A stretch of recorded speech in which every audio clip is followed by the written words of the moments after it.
जय गुरु जी। सुबह मैं दोबारा सो गई थी। जब मैं दोबारा सोई तो मैंने देखा कि गुरु जी मेरी किचन में आए, उनके हाथ में एक नाइफ़ है। उन्होंने मेरा फ्रिज खोला, उसमें से एक नींबू निकाला और नींबू को बीच में से काटा और उस नींबू के दोनों पार्ट्स को उन्होंने बहुत अच्छे से हाथ से निचोड़ दिया मेरे वॉश बेसिन में। मैं पास ही खड़ी तो मैंने बोला, गुरु जी ये क्या कर रहे हो? कहते करम निचोड़ रहा हूँ। मैंने कहा अच्छा, आप हमेशा नींबू की तरह निचोड़ते हो ना? कहते मैं नींबू की तरह सिर्फ कर्म निचोड़ता हूँ, तुम्हारे दुख निचोड़ता हूँ।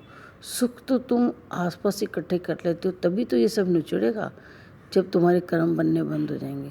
तो मैंने बोला अच्छा सच में? तो इतनी देर में ना मैं बाहर आती हूँ और मुझे मार्केट जाना होता है।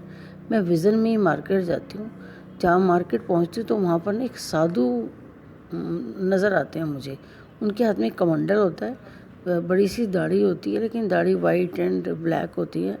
एंड शायद उनके गले में रुद्राक्ष की माला थी एंड बाजू में भी थी। उन्होंने मुझे ऐसे आगे आए मेरे पास, तो मैंने एकदम उनकी शक्ल देखी तो मुझे कहते हैं, बच्चे मैं तुम्हें ब्लेस करने आया हूँ। मैंने बोला मुझे? तो कहते हाँ बच्चे मैं तुम्हें ब्लेस करने आया हूँ। फिर मतलब 2-3 बार उन्होंने बोला बच्चा मैं तुम्हें ब्लेस करने आया हूँ। तो मैंने बोला अच्छा कहाँ से आए हो? होली प्लेस से। मैंने बोला क्या, कहाँ से आए हो? बोले होली प्लेस से। मैं क्या होली प्लेस से? अच्छा। मैं थोड़ा चलने लगी मार्केट में तो मुझे लगा कि रात को गुरुजी मुझे कहीं लेके गए थे जहाँ ऋषि मुनि तपस्या कर रहे थे। उनमें से कोई ऋषि तो नहीं आ गया ऐसे मुझे ब्लेस करने के लिए? इतनी देर में मेरा ध्यान था मुझे पार्लर जाना है। मैं पार्लर जाती हूँ तो वहाँ बहुत रश होता है। पार्लर भी प्लाज़ा में जो मार्केट है जहाँ मैं जाती हूँ वही पार्लर है। एंड जैसे ही मैं खड़ी होती हूँ तो मैंने कहा बहुत ज़्यादा रश है, मैं बाद में आ जाऊँगी। तो कहती नहीं आ जाओ, मेरे पास वर्कर भी तो बहुत है ना, चिंता क्यों करते हो, आपका काम हो जाएगा। तो मैं पार्लर जाती हूँ, तैयार होती हूँ, उसके बाद मैं वापस आती हूँ, मैं सोचने लग जाती हूँ। फिर मैं उठ जाती हूँ, उठ के कहती हूँ पता नहीं कौन ऋषि मुनि आया और मुझे कह रहे हैं कि मैं बच्चा तुम्हें ब्लेस करने आया हूँ। मैं कहा गुरुजी ये कौन थे? मुझे नहीं समझ में आई। लेकिन मुझे थोड़ा आगे जाती हूँ तो फिर वो ऋषि मुनि मुझे नज़र आते हैं, साधु। एंड वो ना मेरे को एक बॉल देती हैं छोटी सी। वो जो छोटी सी बॉल होती है ना वो ब्लू कलर की होती है।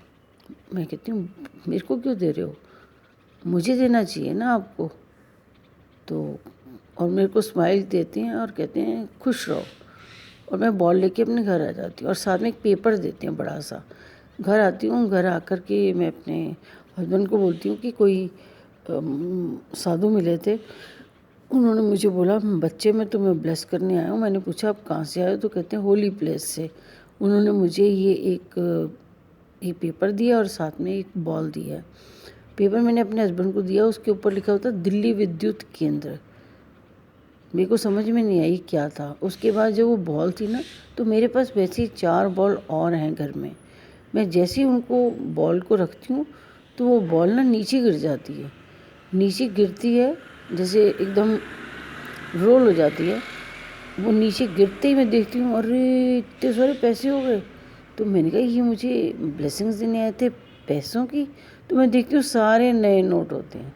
तो मैं कहती हूँ ओला कोई नए नोटों की ब्लेसिंग्स दे के चला गया मुझे मार्केट में। फिर मैं एकदम उठती हूँ और कहती हूँ पता नहीं गुरुजी कहाँ ले जाते हो और क्या क्या दिखाते हो, कौन सी ब्लेसिंग्स दी है मुझे उन साधु महात्मा ने। मैं तो उनको नहीं जानती थी, पर आपका ही कोई ना कोई होगा। आप तो नहीं थे क्योंकि उनकी तो दाढ़ी थी, आपकी तो दाढ़ी नहीं है। तो गुरुजी एकदम हंसने लग जाते हैं। बस एकदम मेरी नींद खुल जाती है और मैं कहती हूँ शुक्राना, आपको किसी न किसी रूप में कैसे न कैसे दर्शन देने हैं, कैसे न कैसे ब्लेसिंग्स देनी है, ये आपकी मर्ज़ी है। शुक्राना गुरुजी, शुक्राना।